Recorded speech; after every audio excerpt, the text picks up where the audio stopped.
Hello students, मैं राहुल चौक से Rohit classes में आपका स्वागत करता हूं। आज हम पढ़ेंगे फिजिक्स, है ना। सारी वीडियो कंटिन्यू आती रहेंगी। आज हम फिजिक्स पढ़ेंगे और फिजिक्स में पहला टॉपिक रहेगा यूनिट्स, मात्रक। क्लियर बात समझ में आया? पहला टॉपिक रहेगा मात्रक। मात्रक बोले तो यूनिट्स। Units clear. अब मात्रक से पहले हम पढ़ें कि मात्रक क्या होते हैं। पहले हम बात देखेंगे फिजिकल बॉडी क्या होती है, भौतिक वस्तुएं क्या होती है।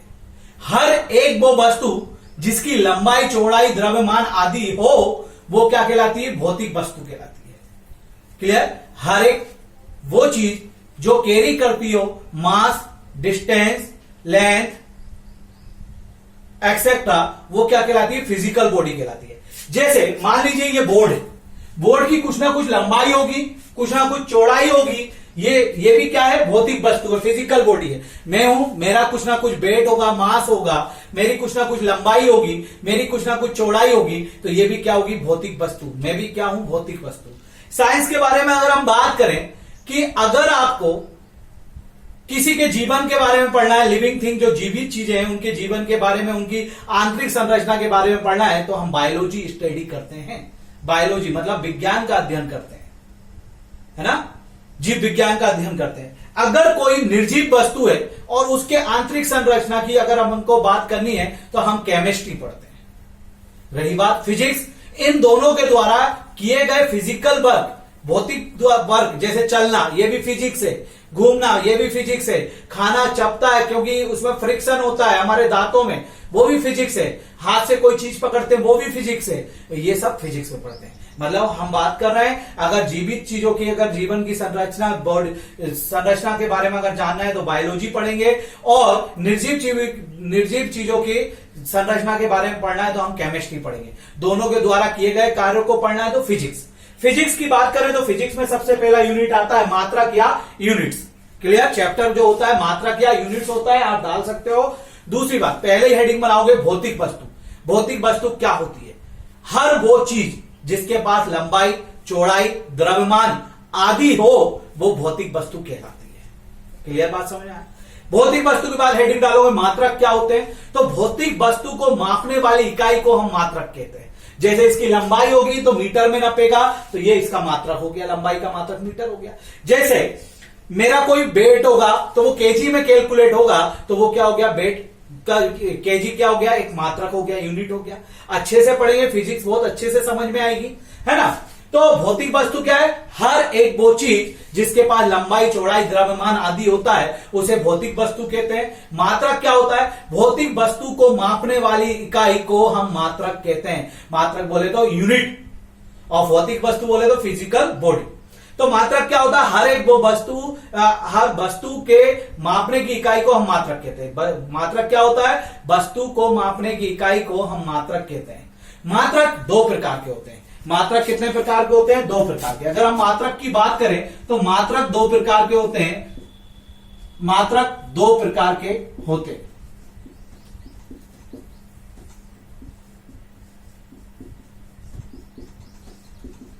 पहला होता है आपका मूल मात्रक, मतलब फंडामेंटल यूनिट्स। Fundamental units. दूसरा होता है आपका व्युत्पन्न मात्रक। व्युत्पन्न मात्रक, तो व्युत्पन्न मात्रक का मतलब होता है आपका ड्राइव्ड यूनिट्स।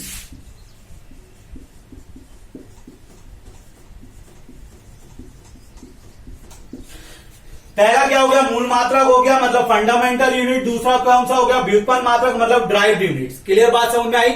मैंने क्या बताया? भौतिक वस्तु क्या होती है? हर एक वो वस्तु जो लंबाई, चौड़ाई, द्रव्यमान आदि रखती है उसे भौतिक वस्तु कहते हैं। मात्रक क्या होता है? यूनिट्स क्या होता है? तो हर वस्तु के मापने की इकाई को ही हम क्या कहते हैं? मात्रक कहते हैं। वस्तु को मापने की इकाई को ही क्या कहते हैं? हम मात्रक कहते हैं। और दूसरी बात, मात्रक दो प्रकार के होते हैं, मूल मात्रक और व्युत्पन्न मात्रक। मूल मात्रक को फंडामेंटल यूनिट्स कहते हैं और व्युत्पन्न मात्रक को ड्राइव्ड यूनिट्स कहते हैं।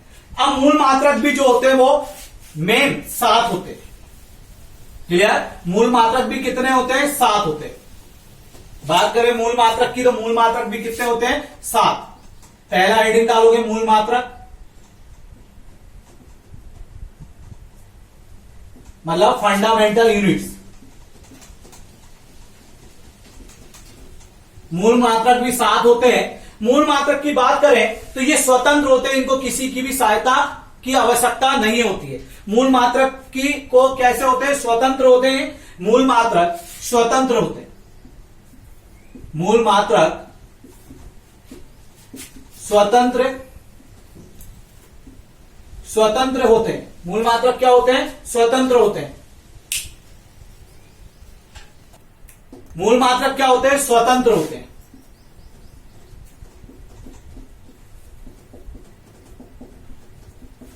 मूल मात्रक क्या होते हैं? स्वतंत्र होते हैं। और मूल मात्रक जो है स्वतंत्र होते हैं, और इनकी संख्या कितनी होती? 7।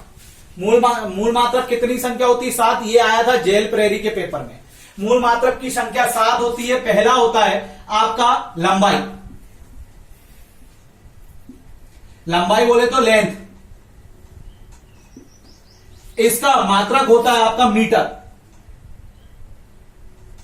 क्या होता है? लंबाई, और लंबाई का मात्रक जो होता है वो क्या होता है? मीटर होता है। और इसको किससे डिनोट करते हैं? स्मॉल एम से। मैंने क्या बताया? मूल मात्रक फंडामेंटल यूनिट स्वतंत्र होते हैं, इनको किसी की आवश्यकता नहीं होती। ये 7 प्रकार के होते हैं। पहला होता है लंबाई, लंबाई का होता है मीटर, मीटर को किससे डिनोट करते हैं? एम से। दूसरा होता है आपका द्रव्यमान, बोले तो मास। मास को किस में नापते हैं? किलोग्राम में। और किसको किससे डिनोट करते हैं? केजी से। क्लियर? तीसरा आपका होता है द्रव्यमान के बाद ताप, बोले तो टेम्परेचर। क्या बोले तो? टेम्परेचर। टेम्परेचर टेम्परेचर को हम नापते हैं किससे? केल्विन में। और इसको कैपिटल के से डिनोट करते हैं, और इसमें कभी डिग्री नहीं लगाया जाता। जैसे सेंटीग्रेड में हम डिग्री लगा देते हैं, लेकिन केल्विन में कभी डिग्री नहीं लगता। रोमर में भी हम डिग्री लगा देते हैं, और फेरेनहाइट में भी हम डिग्री लगा देते हैं, लेकिन केल्विन में कभी भी क्या नहीं होता है? डिग्री नहीं लगता है। तो पहला लंबाई, लंबाई का मात्रक होगा मीटर, एम से डिनोट करेंगे। दूसरा द्रव्यमान, द्रव्यमान का मात्रक होगा किलोग्राम, और इसको केजी से डिनोट करेंगे। तीसरा ताप, ताप का मात्रक होगा केल्विन, और इसे के से डिनोट करेंगे।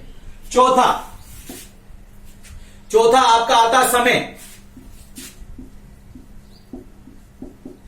टाइम। इसको सेकंड से डिनोट करते हैं, सेकंड में मापते हैं। और इसको स्मॉल एस से डिनोट करते हैं। कैपिटल एस से सीमेंस को डिनोट करते हैं, ना कि इसको स्मॉल एस से। पांचवा आपका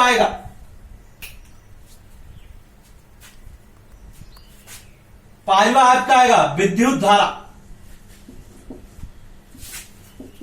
और विद्युत धारा को किसमें मापते हैं हम? या इसको बोलते हैं इंग्लिश में इलेक्ट्रिक करंट। Electric current. और इलेक्ट्रिक करंट को किसमें नापते हैं हम? एम्पियर में। किसमें नापते हैं? इलेक्ट्रिक करंट को किसमें नापते हैं? एम्पियर में। और इसको डिनोट करते हैं कैपिटल ए से। नेक्स्ट आपका आएगा छठा। इसके बाद विद्युत धारा के बाद आपका नेक्स्ट आएगा ज्योति तीव्रता। क्या आएगा? ज्योति तीव्रता, है ना। तो पहले बात करें मूल मात्रक। मूल मात्रक कैसे होते हैं? स्वतंत्र होते हैं। ये कितने होते हैं? आपके 7 होते हैं। पहला लंबाई, लंबाई का मीटर। दूसरा द्रव्यमान, द्रव्यमान का किलोग्राम। तीसरा ताप, ताप का केल्विन। चौथा समय, समय का सेकंड। पांचवा आपका विद्युत धारा, विद्युत धारा का एम्पियर। छठा मैं ऊपर लिख देता हूं बेटा। छठा ज्योति तीव्रता। ज्योति तीव्रता क्या हो जाएगा? ज्योति तीव्रता। और ज्योति तीव्रता को इंग्लिश में बोलते हैं लुमिनियस इंटेंसिटी। और ज्योति तीव्रता को हम क्या लिखते हैं? Luminous intensity. और इसको किससे नापा जाता है? कैंडेला में। इंग्लिश में भी कैंडेला ही बोलेंगे। और सीडी से डिनोट किया जाता है। किससे डिनोट करते हैं? CD से। फिर आता है आपका पदार्थ का परिमाण, पदार्थ का परिमाण क्या आता है? फिर आपका पदार्थ का परिमाण, मेटर ऑफ सब्सटेंस, पदार्थ का परिमाण। इसको हम जो नापते हैं वो किस में नापते हैं? मोल में, MOLE, लेकिन डिनोट किससे करते हैं? MOL से। तो हम बात कर लें फंडामेंटल यूनिट्स या मूल मात्रक क्या होते हैं? स्वतंत्र होते हैं, इनको किसी की आवश्यकता नहीं होती है। ये 7 प्रकार के होते हैं। पहला होता है लंबाई, लंबाई को मीटर में मापते हैं, M से डिनोट करते हैं। दूसरा द्रव्यमान, मास किलोग्राम में नापते हैं। ताप केल्विन में मापते हैं। समय सेकंड में। और विद्युत धारा को एम्पियर में नापते हैं। ज्योति तीव्रता को कैंडेला में नापते हैं। CD से डिनोट करते हैं। पदार्थ के परिमाण को मोल में नापते हैं। यहां से क्वेश्चन कई बार PSC में भी पूछे गए हैं, जेल प्रेरी में भी पूछे गए, MPSI, रेलवे, हर एग्जाम में यहां से क्वेश्चन पूछे गए। दूसरी बात, एक बात हमेशा याद रखा जाए, केल्विन में कभी भी डिग्री नहीं लगाई जाती है।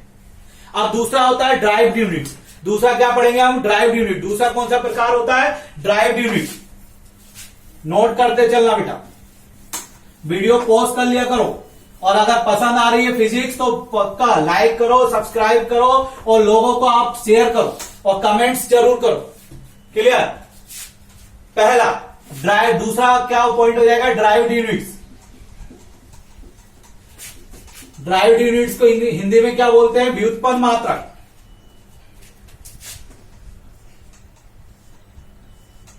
व्युत्पन्न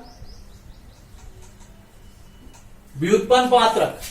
व्युत्पन्न मात्रक की हम बात करें तो ये पूरी तरीके से किस पर डिपेंड होते हैं? आपके मूल मात्रक पर। अर्थात ये मूल मात्रक की सहायता से बनाए जाते हैं, है ना। ये डिपेंड किस पे होते हैं?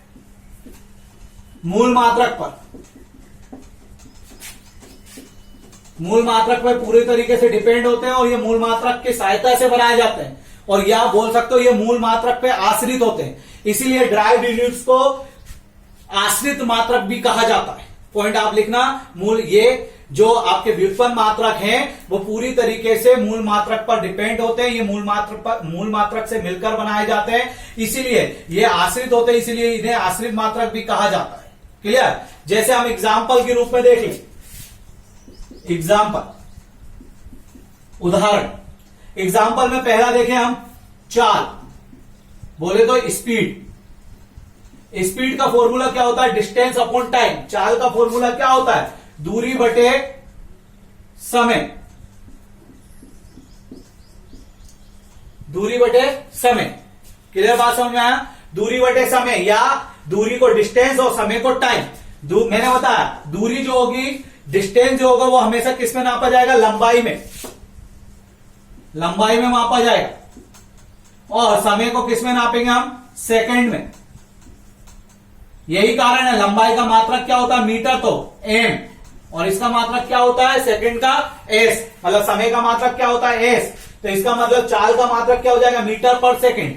ये एक प्रकार का व्युत्पन्न मात्रक है, बना किससे? मूल मात्रक की सहायता से। इसीलिए बोला जाता है कि जो व्युत्पन्न मात्रक होते हैं वो व्युत्पन्न मात्रक जो होते हैं मूल मात्रक पर आश्रित होते हैं। मूल मात्रक पर क्या होते हैं? आश्रित। यही कारण है कि हम इनको आश्रित मात्रक भी कहा जाता है, व्युत्पन्न मात्रक को।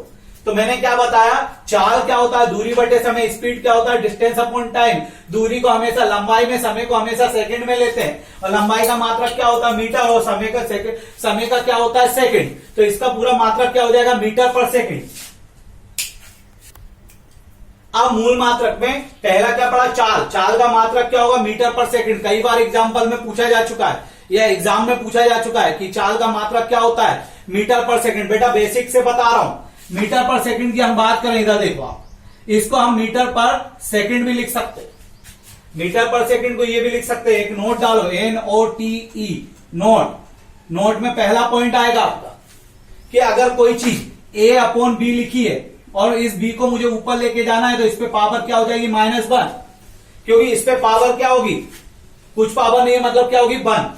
और इस पे भी कुछ पावर नहीं है तो क्या होगी? 1। दूसरा पर इसी में दूसरा लिखो, जब A/B लिखा है, दोनों के ऊपर पावर कुछ नहीं है तो क्या है? 1। जब A को नीचे लेके आना होगा तो ऊपर 1 लगा के A के ऊपर -1 पावर और B हो जाएगा। मतलब कभी भी नीचे की चीज ऊपर ले जाते हैं तो पावर में नेगेटिव हो जाती है, और ऊपर की चीज नीचे ले जाते हैं तो पावर नेगेटिव हो जाती है, नीचे की ऊपर ले जाते हैं तो वो भी पावर क्या हो जाती है, नेगेटिव।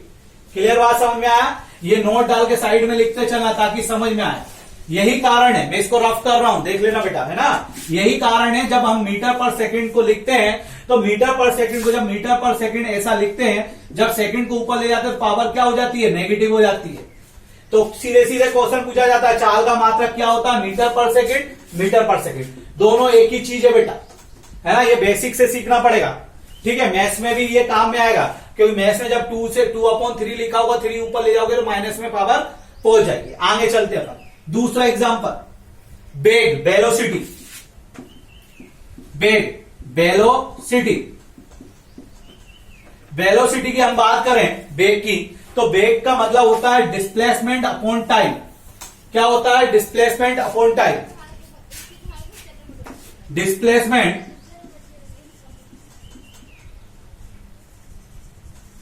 Upon time. बोले तो विस्थापन बटे समय। और डिस्प्लेसमेंट भी हमेशा किस में नापा जाता है, लंबाई में, लेंथ में। और समय किस में नापा जाता है, सेकंड में। इसका लंबाई का मात्रक मीटर और इसका क्या हो जाएगा, सेकंड। तो इसका भी मात्रक क्या हो जाएगा, मीटर पर सेकंड। ऐसे भी लिख सकते हैं, अभी बताया था नोट में, मीटर पर सेकंड। हाँ बेटा, सारे लोग वीडियो देखे, वर्ल्ड ज्योग्राफी भी पूरी कंप्लीट करूंगा, पूरा वर्ल्ड का मैप याद करवाऊंगा। अभी वर्ल्ड मैप की क्लास आने वाली है। एमपीजी के कोई रुका नहीं है, सारे सब्जेक्ट कंप्लीट करके हर टॉपिक वाइज डाले जाएंगे। जो बायो देखते हैं वो बायो पे भी रुकिए, बायो अभी चलेगा, हार्ड चैप्टर आने वाला है बायो का, टॉपिक वाइज बनाएंगे। तो मैंने क्या बनाया, बेग क्या होता है, डिस्प्लेसमेंट अपॉन टाइम, मतलब विस्थापन अपॉन समय, लंबाई बटे सेकंड, मीटर पर सेकंड, मीटर पर सेकंड। क्लियर बात समझ में आया? अभी लाइव भी हम किससे आ रहे हैं, डेस्कटॉप से आ रहे हैं। क्यों? क्योंकि अभी लाइव हमारा मोबाइल वाला लाइव स्ट्रीमिंग नहीं खुली है। क्लियर, वो वेरीफाई है, इसीलिए लोगों को शेयर कीजिए ताकि वो सब्सक्राइब कर सके। अगर वीडियो पसंद आ रहा है लाइक जरूर कीजिए। क्लियर। फिर अब बात आती है हमारा, यहां पे देख लेते हैं, 2 पॉइंट आ गए कि difference between distance and displacement, मतलब दूरी, ये डिस्टेंस और डिस्प्लेसमेंट में क्या अंतर होता है, डिस्टेंस और डिस्प्लेसमेंट में क्या अंतर होता है, इसको नोट कर लो, मैं बाद में बनाऊंगा, एक नोट में लिखना। हटा रहा हूं इसको। डिस्टेंस और डिस्प्लेसमेंट क्या होता है देखते हैं अपन। Distance and displacement, distance and displacement, difference between distance and displacement, या आप बोल सकते हो दूरी और विस्थापन में अंतर। दूरी और विस्थापन में अंतर क्या होता है, तो एक बात बताते हैं। जैसे मान लीजिए यहां आपका क्या है, स्कूल है, ये आपका स्कूल है और आपका घर यहां पर है, और घर से जाने का रास्ता क्या है, ये।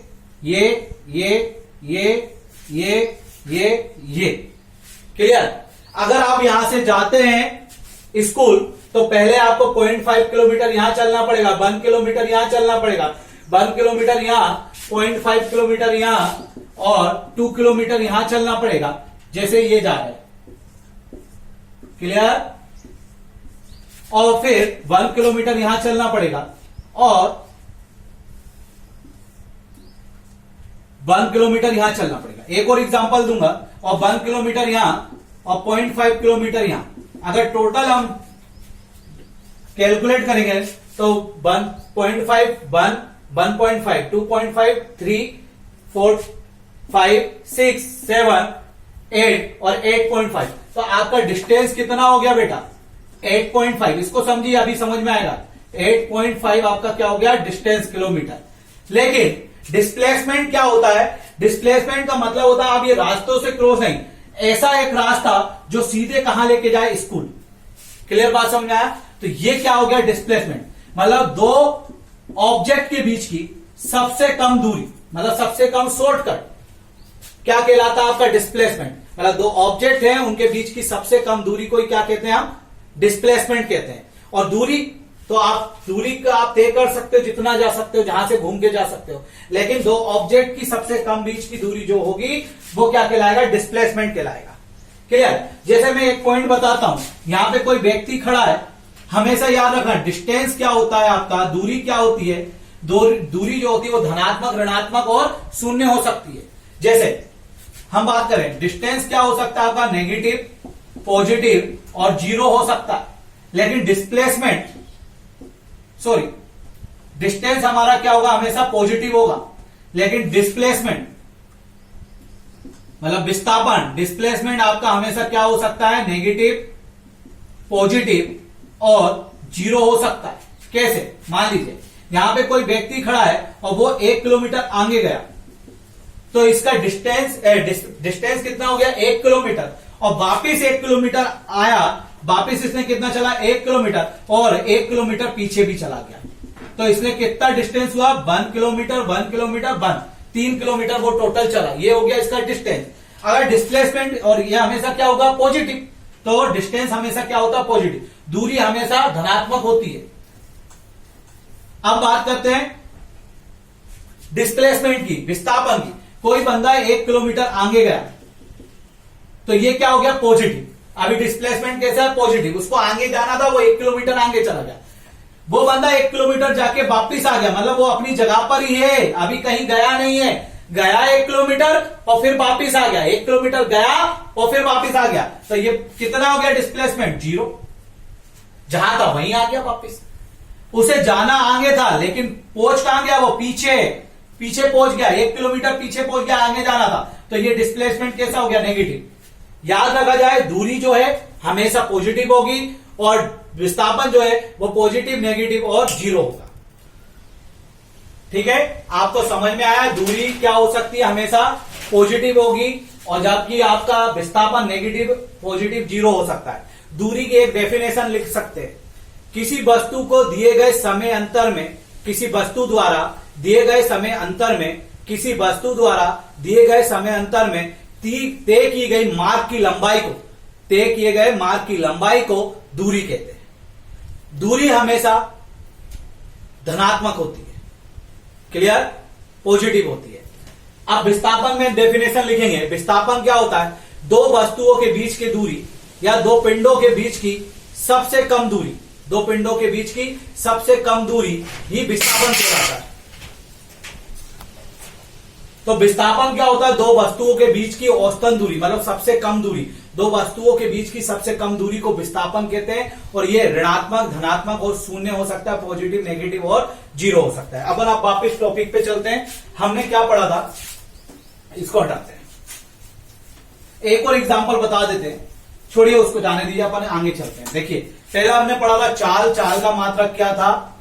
मीटर पर सेकंड। इसको हम क्या लिख सकते थे? ऐसे भी लिख सकते थे, मैं नोट में आपको बता चुका हूं। क्लियर? फिर हमने पढ़ा बेग। बेग बोले तो वेलोसिटी, चाल बोले तो स्पीड। इसका भी मात्रक क्या था? मीटर पर सेकंड, और इसको भी क्या लिख सकते थे? मीटर पर सेकंड लिख सकते थे। क्लियर? अब नेक्स्ट जो आएगा वो आएगा त्वरण। त्वरण बोले तो आपका एक्सेलरेशन।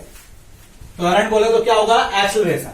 त्वरण का जो फॉर्मूला होता है, सूत्र होता है त्वरण का, क्या होता है?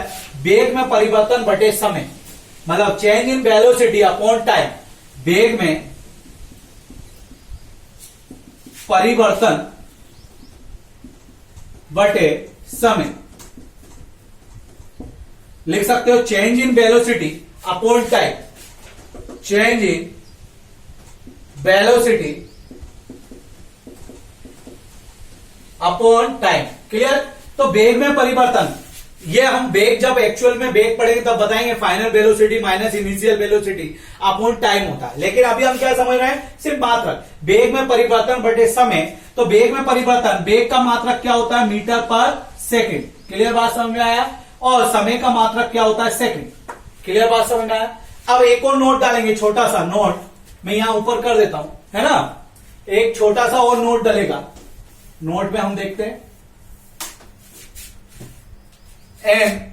NOTE, नोट डालेंगे एक और। क्या होता है? जब भी A upon B, first point, clear, और C अपॉन D लिखा है कहीं, तो जब इसको सोल्व करते हैं तो इसके अपोन में जो होता है वो नीचे आ जाता है और इसके अपोन में जो होता है वो ऊपर चला जाता है।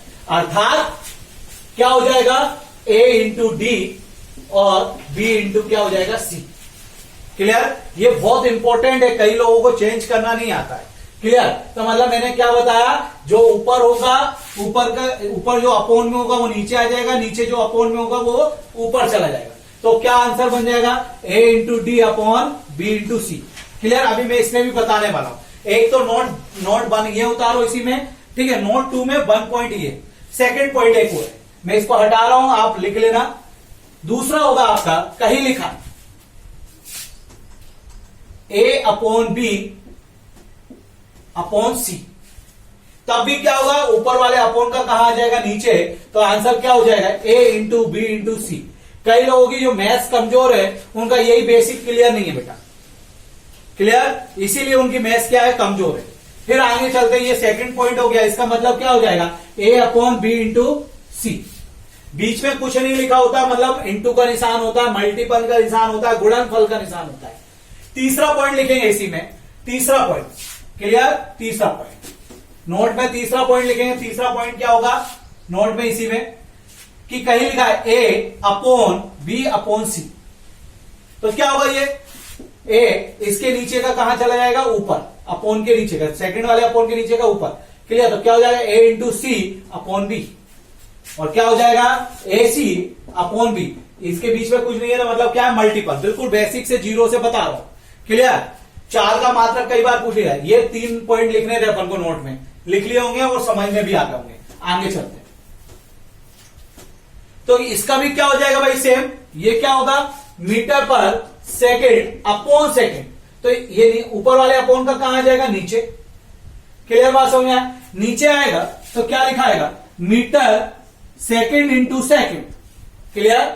और सेकेंड इंटू सेकेंड क्या होगा, इसके ऊपर 1 पावर, इसके ऊपर 1 पावर, तो क्या हो जाएगा, मीटर पर सेकेंड स्क्वायर। इसके लिए भी अभी मैं एक नोट लिखवा रहा हूं। क्लियर? तो इसका मात्रक क्या हो जाएगा, आपके त्वरण का मात्रक होगा मीटर पर सेकेंड स्क्वायर। क्यों? क्योंकि जब इसको ऊपर ले जाएंगे तो पावर किस में चली जाएगी, नेगेटिव में। एक और नोट लिखे, note third, NOTE note third. ये नोट, ये समझ लो ब्रह्मास्त्र का काम करेंगे। क्लियर? ये मैथ्स के अंदर भी और फिजिक्स के अंदर भी, क्योंकि न्यूमेरिकल भी हमें फिजिक्स में पढ़ने आएंगे। तो नोट में लिखेंगे, तीसरे नोट में पहला पॉइंट होगा आपका कि कहीं x इंटू एक्स लिखा है या y इंटू वाई लिखा है, तो y इंटू वाई जब लिखा होता है तो इनके ऊपर कुछ पावर नहीं है, तो क्या होती है, 1। तो पावर क्या होती है, प्लस होती है। y की पावर क्या हो जाएगी, 2। कहीं लिखा है, सेकंड पॉइंट, कहीं लिखा है y की पावर 3 इंटू y की पावर 4, तो आंसर क्या हो जाएगा, y की पावर 7। सिर्फ पावर्स इंटू में क्या होती है, प्लस होती है पावर्स। जैसे यहां लिखा था एस इंटू एस के ऊपर पावर क्या होगी, 1, और एस के ऊपर भी पावर क्या होगी, 1, और प्लस होंगी तो क्या हो जाएगी, एस की पावर 2। समझ में आया बेटा? समझ में आ रहा है? अच्छा लग रहा है तो बिल्कुल लाइक और कमेंट्स जरूर करें, कमेंट्स दें। क्लियर? तो ये तीसरा नोट हो गया। नोट कितने लिखा गया, 3। ये नोट समझ लो 2000 का नोट है, बहुत काम के लिए, कंपटीशन के लिए। ठीक है? तो ये आप नोट कर लो, फिर तीसरे के बाद चौथे पे चलिए। तो मैंने क्या बताया, चाल का मात्रक मीटर पर सेकंड, वेग का मात्रक मीटर पर सेकंड, और त्वरण का मात्रक क्या होगा, मीटर पर सेकंड स्क्वायर। तीनों के तीनों क्वेश्चन ये PSC में पूछा गया था। चाल का मात्रक, वेग का मात्रक SI में अक्सर आ ही जाता है, कांस्टेबल में आ जाता है, जेल प्रेरी में आ जाता है। अगर देखना है तो 18 तारीख का 3 से 5 की शिफ्ट का पेपर देख लो, जेल प्रेरी का 2017 का। आगे चलते, इसको हटाते बेटा। तो मैं ऊपर एक नोट कर देता हूं बॉक्स बना के। अभी हमने क्या पढ़ा, पहला चाल बोले तो स्पीड, चाल का मात्रक क्या पढ़ा, मीटर पर सेकेंड। दूसरा क्या पढ़ा, वेग को क्या बोलते हैं, वेलोसिटी, इसका मात्रक भी क्या पढ़ा, मीटर पर सेकेंड, है ना। एस पे क्यों पावर लगा रहा हूं, माइनस में तो पता चल गया था। नेक्स्ट क्या पढ़ा, त्वरण बोले तो एक्सलरेशन को क्या लिखते हैं, मीटर पर सेकेंड स्क्वायर। पावर उसका मात्रक क्या होता है, मीटर पर सेकेंड स्क्वायर। नेक्स्ट आपका जो चौथा आने वाला है, ऐसी नोट जो है कॉपी में साइड में लिखते चला करो नोट।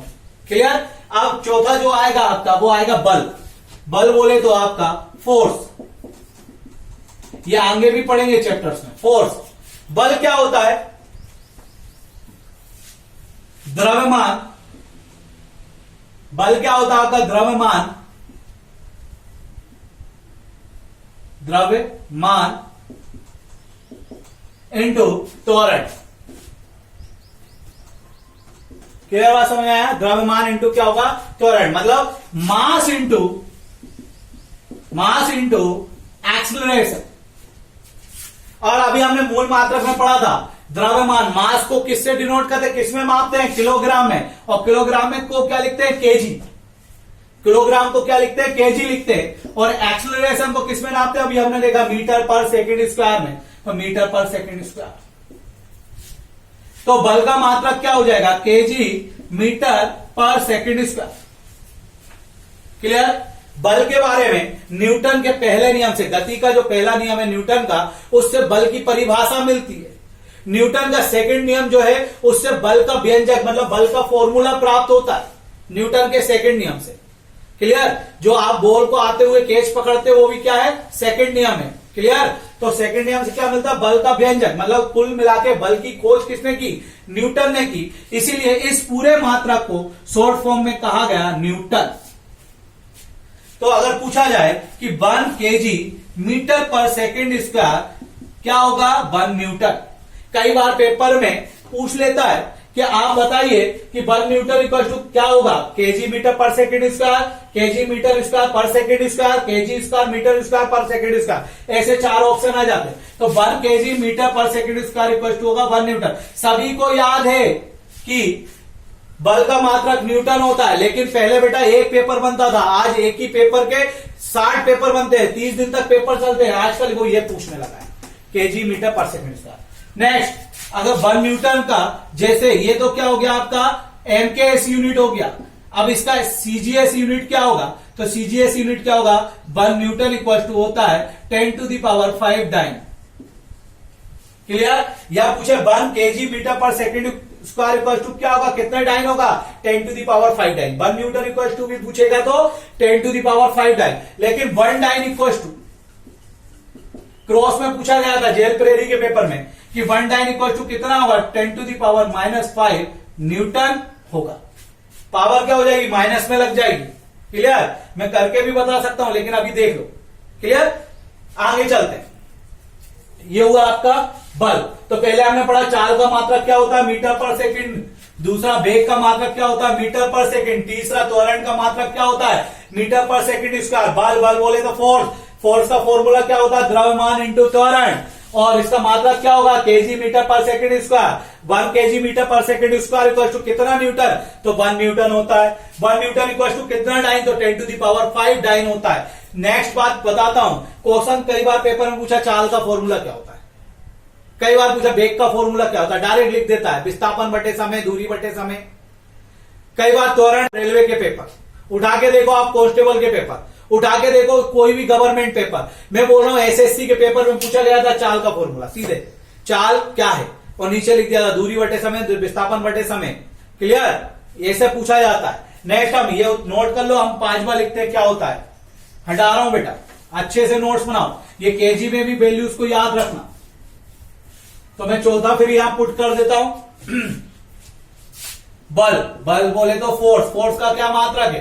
केजी मीटर पर सेकंड स्क्वायर या न्यूटन या डाइन, इतने मात्रक होते हैं।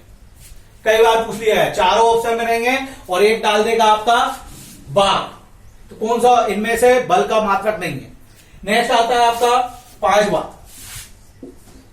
जो आएगा वो है कार्य, वर्क। आगे बताऊंगा कार्य क्या होता है, कार्य या वर्क।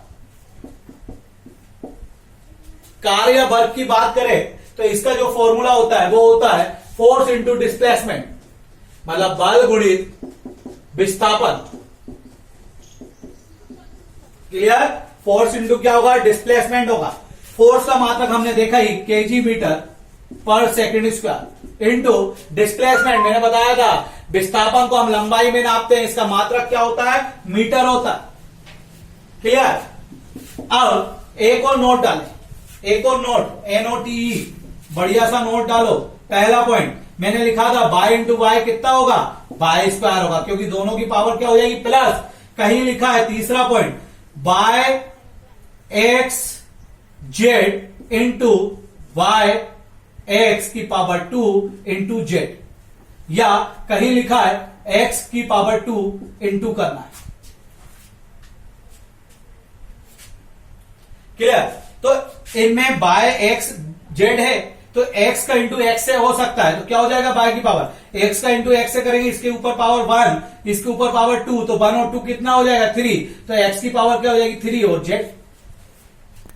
क्लियर?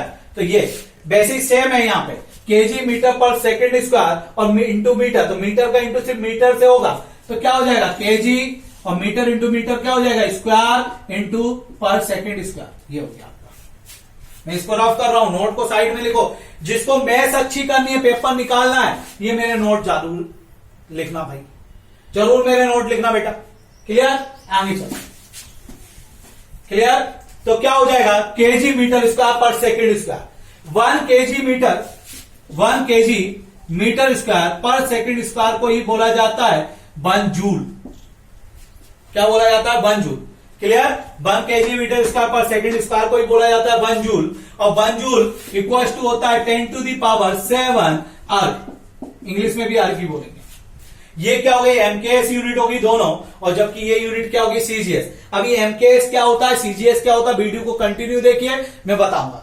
तो पूछा जाए कि कार्य का मात्रक क्या होता है, तो kg metre square per second square. 1 KG metre square per second square तो क्या होता है 1 जूल, और 1 जूल इक्वल टू क्या होता है 10 टू द पावर 7 अर्ग। इसका भी हम लिख लेते हैं आगे। वैसे 1 अर्ग इक्वल टू क्या होगा, 1 अर्ग इक्वल टू होगा आपका 10 to the power -7 joule. Clear? तो मैं इसको रफ कर रहा हूं, नोट करते चलना। तो पांचवी चीज हमने क्या पढ़ी, पांचवी चीज हमने पढ़ी कार्य, बोले तो वर्ग। क्लियर? वर्ग, और इसका मात्रक क्या होगा KG metre square per second square, और क्या होगा एक और मात्रक इसका जूल, एक और मात्रक क्या होगा अर्ग होगा। नेक्स्ट एक और बात समझना बेटा कि कार्य का मात्रक क्या, कार्य क्या होता है फोर्स इंटू डिस्प्लेसमेंट। मतलब मैं किसी चीज पे बल लगा रहा हूं और उसके कारण उसमें विस्थापन हो रहा है या डिस्प्लेसमेंट हो रहा है, उसी को क्या बोलेंगे हम कार्य हो रहा है। मान लीजिए मैं इस दीवार में या दीवार में कोई बल लगा रहा हूं, ये इस बोर्ड पर मैं बल लगा रहा हूं, लेकिन इसकी स्थिति में कोई भी परिवर्तन, इसमें कोई भी डिस्प्लेसमेंट नहीं हो रहा है। तो एक और पॉइंट है बेटा, इसको नोट जरूर करना। ठीक है? नोट क्या करना कि जो कार्य है वो फोर्स इंटू डिस्प्लेसमेंट होता है, मतलब बल इंटू विस्थापन। लेकिन कभी भी अगर डिस्प्लेसमेंट जीरो, क्वेश्चन आया है कि मान लीजिए अगर डिस्प्लेसमेंट जीरो है तो कार्य क्या होगा, तो कार्य भी क्या हो जाएगा बेटा जीरो हो जाएगा। मैं बताता हूं कैसे। विस्थापन जीरो है तो कार्य भी क्या हो जाएगा जीरो। मान लीजिए कार्य कब मानते हैं, जब हम इस पे फोर्स लगा रहे हैं और इसमें कहीं ना कहीं डिस्प्लेसमेंट होना चाहिए, विस्थापन होना चाहिए। अगर विस्थापन जीरो है तो डिस्प्लेसमेंट जीरो है, तो फोर्स से इंटू करेंगे तो आंसर भी क्या आएगा जीरो ही आएगा। क्लियर? ये बात को जरूर नोट करना। दूसरा पॉइंट, एक क्वेश्चन पूछा गया था, अगर हम किसी वस्तु पर परपेंडिकुलर बल लगाएं, जैसे मैं ये बोर्ड है, मैं इस पर परपेंडिकुलर बल लगा रहा हूं, लेकिन ये कहीं भी नहीं जा रहा है, इसमें डिस्प्लेसमेंट नहीं हो रहा है, तो भी कार्य क्या होगा जीरो होगा। दोनों पॉइंट बहुत इंपॉर्टेंट है, दोनों रेलवे में पूछे गए क्वेश्चन है। एसआई में आया था ऊपर वाला क्वेश्चन 2016 के एसआई में, अगर डिस्प्लेसमेंट जीरो होगा तो कार्य क्या होगा, विस्थापन शून्य है तो कार्य क्या होगा, कार्य भी शून्य होगा। नेक्स्ट, यहां तक हमने पढ़ लिया कि चाल का मात्रक मीटर पर सेकंड, वेग का मात्रक मीटर पर सेकंड, त्वरण का मात्रक मीटर पर सेकंड स्क्वायर, बल का केजी मीटर पर सेकंड स्क्वायर, न्यूटन और डाई।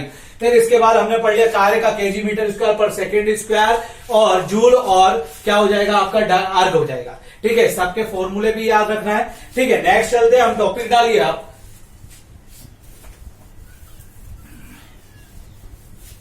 मात्रक की प्रणाली, सिस्टम ऑफ यूनिट्स। मात्रक की प्रणाली, मात्रक की प्रणाली मतलब सिस्टम ऑफ यूनिट्स। क्या आएगा, सिस्टम ऑफ यूनिट्स। तो इसमें 4 प्रणाली होती है। पहली होती है आपकी एमकेएस, एमकेएस। क्लियर? या हम लिख सकते हैं, पहले में हम पढ़ लेते हैं सीजीएस। क्लियर? पहली प्रणाली क्या होगी, सीजीएस सिस्टम। क्लियर? दूसरी आपकी जो होगी वो एमकेएस होगी, तीसरी आपकी जो होगी एफपीएस होगी, और चौथी एसआई प्रणाली। क्लियर बात समझ में आ गई? अब हम पहला हेडिंग डालेंगे सीजीएस प्रणाली। सीजीएस प्रणाली क्या है, तो हेडिंग डालिए सीजीएस प्रणाली। सीजीएस प्रणाली की बात करें तो ये नेपोलियन के समय चलती थी। कब प्रारंभ हुई थी सीजीएस प्रणाली? नेपोलियन के समय प्रारंभ हुई थी, और इसका एक और नाम है गॉसियन प्रणाली। क्या नाम है? कौन? गॉसियन प्रणाली। क्लियर? गॉसियन सिस्टम भी कहते हैं, जी से याद रखना गॉसियन। सीजीएस में पहले पॉइंट लिखोगे सीजीएस सिस्टम में या सीजीएस प्रणाली में, ये नेपोलियन के समय प्रारंभ हुई थी।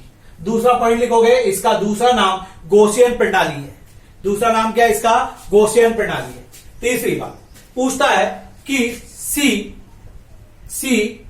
जीएस में लंबाई का मात्रक क्या होता है, तो लंबाई हमेशा किसमें नापी जाती है? सेंटीमीटर में। फिर आपसे पूछता है कि द्रव्यमान का मात्रक क्या होगा, मास का यूनिट क्या होगा? सीजीएस प्रणाली में द्रव्यमान या मास का यूनिट क्या होगा, तो क्या होगा? ग्राम होगा। क्लियर? फिर पूछा जाएगा समय या टाइम का मात्रक क्या होगा, तो समय या टाइम का मतलब क्या होगा? टाइम का क्या होगा? सेकंड होगा। तो सीधी सी बात, सीजीएस प्रणाली किसके समय प्रारंभ हुई थी? नेपोलियन के समय प्रारंभ हुई थी। इसका दूसरा नाम क्या है? गॉसियन प्रणाली नाम है। इसका लंबाई का मात्रक क्या है? सेंटीमीटर। सी का मतलब सेंटीमीटर, जी का मतलब ग्राम, और एस का मतलब सेकंड। लंबाई में सीजीएस की प्रणाली में लंबाई किससे मापी जाती है? सेंटीमीटर में। द्रव्यमान किसमें मापा जाता है? ग्राम में। समय किसमें मापा जाता है? सेकंड में। क्लियर बात समझ में आ गई? ये था आपका सीजीएस प्रणाली। नेक्स्ट हेडिंग डालिए एमकेएस प्रणाली।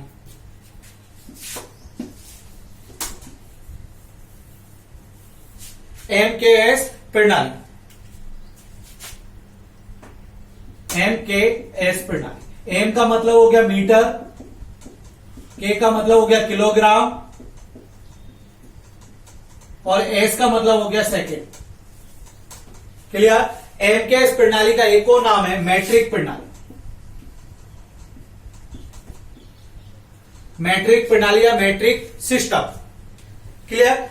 एमकेएस प्रणाली को ही बाद में एसआई प्रणाली में बदला गया, मतलब एमकेएस सिस्टम को ही बाद में एसआई सिस्टम में परिवर्तित किया गया। एक बार क्वेश्चन आया था कि एसआई सिस्टम किससे आया? एमकेएस से आया है, सीजीएस से आया, या एफपीएस से आया, या इनमें से कोई नहीं? तो किससे आया? एमकेएस। बाद में जाके एमकेएस ही एसआई सिस्टम में चेंज हुआ है। क्लियर? तो मैंने क्या था? एमकेएस सिस्टम, एम का मतलब मीटर, के का मतलब किलोग्राम, एस का मतलब सेकंड, और एमकेएस का दूसरा नाम क्या है? मैट्रिक सिस्टम, है ना? Matric system. और ये इससे क्या निकल के आया? SI system. एसआई सिस्टम भी किससे? एमकेएस सिस्टम ही चेंज होकर क्या बना? SI system. इसमें लंबाई का मात्रक क्या होता है? मीटर होता है, और द्रव्यमान का मात्रक क्या होता है? किलोग्राम होता है, और समय का मात्रक क्या होता है आपका? सेकंड होता है। क्लियर? चल इसको भी मैं रब करता हूं। नेक्स्ट हेडिंग डालेंगे एफपीएस। एफपीएस। एफपीएस। एफ का मतलब होता है एफपीएस सिस्टम। एफ का मतलब होता है फुट, पी का मतलब होता है पाउंड, और एस का मतलब होता है सेकंड। क्लियर? एफपीएस को दूसरा नाम जो है वो है ब्रिटिश प्रणाली। एफपीएस का जो दूसरा नाम क्या है? ब्रिटिश। ये ब्रिटिश में क्या होता है? हम लंबाई किसमें नापते हैं? फुट में नापते हैं, लेकिन आजकल तो सब जगह क्या चलता है? एसआई सिस्टम चलता है। तो ब्रिटिश में लंबाई किसमें नापते हैं? फुट में, और द्रव्यमान किसमें नापते हैं? पाउंड में, और समय किसमें नापते हैं? सेकंड में। तो कई बार क्वेश्चन आ गया है एफपीएस प्रणाली का दूसरा नाम क्या है? ब्रिटिश प्रणाली, ब्रिटिश सिस्टम। क्या नाम है? British system. क्लियर? 1 पाउंड, ये अभी पेपर में आया था बेटा। 1 पाउंड इक्वल टू कितना ग्राम होता है? तो 0.453 ग्राम, या 1 pound equal to 1 pound equal to कितना होता है? 453 ग्राम, मतलब 453 ग्राम। और पूछे 1 पाउंड इक्वल टू कितना किलोग्राम होता है? तो 0.453 किलोग्राम। ये अभी जेई का जो रेलवे का पेपर हुआ था उसमें पूछा गया था कि 1 पाउंड इक्वल टू कितना ग्राम होता है? तो 453 ग्राम होता है। 1 पाउंड इक्वल टू कितना केजी होता है? तो 0.453 ग्राम होता है, 0.10 ग्राम। तो मैंने बताया कि एफपीएस का दूसरा नाम क्या है, ब्रिटिश प्रणाली। लंबाई फुट में नापते हैं, द्रव्यमान पाउंड में नापते हैं और समय सेकंड में नापते हैं। 1 पाउंड इक्वल टू 453 ग्राम होता है। वेरी वेरी इंपॉर्टेंट, कई बार पेपर में आ गया। और 1 पाउंड इक्वल टू 0.453 किलोग्राम होता है। क्लियर। अब नेक्स्ट चलते हैं एसआई प्रणाली।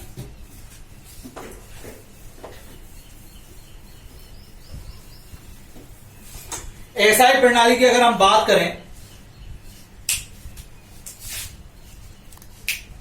एसआई प्रणाली की बात करें तो एसआई प्रणाली को 1960 में, एसआई प्रणाली के लिए 1960 में जेनेवा में एक सम्मिट हुई थी, सम्मेलन हुआ था, उसमें अपनाया गया, है ना। लेकिन हमारे भारत में एसआई प्रणाली को अपनाया गया 1 अप्रैल, ये पेपर में आया था बेटा जेल प्रेरी में, 1 अप्रैल 1957 में भारत ने अपनाया था एसआई प्रणाली को। क्लियर। लेकिन इसके लिए मीटिंग कहां हुई थी, सम्मेलन का हुआ था जेनेवा में। तो कैसे पॉइंट लिखोगे, पहला तो लिखोगे एसआई प्रणाली, पॉइंट आएगा एसआई पद्धति या एसआई प्रणाली एमकेएस पद्धति से आई है या एमकेएस सिस्टम से आई है।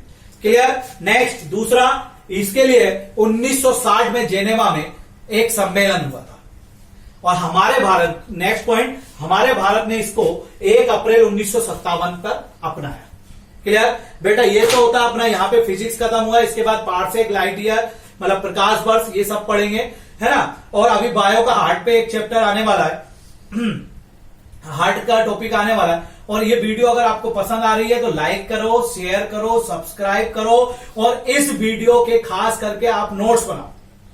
आज का पहला जो क्वेश्चन है, आप बताइए कि द्रव्यमान का मात्रक क्या होता है, पहला।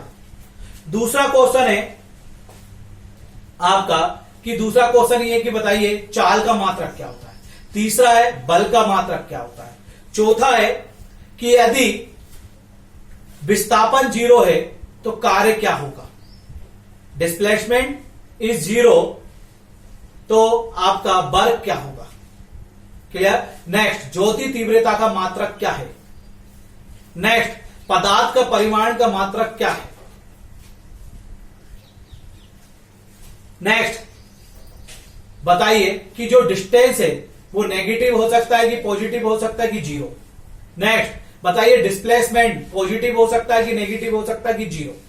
बस यहीं पे हमारी क्लास फिनिश होती है। Thank you.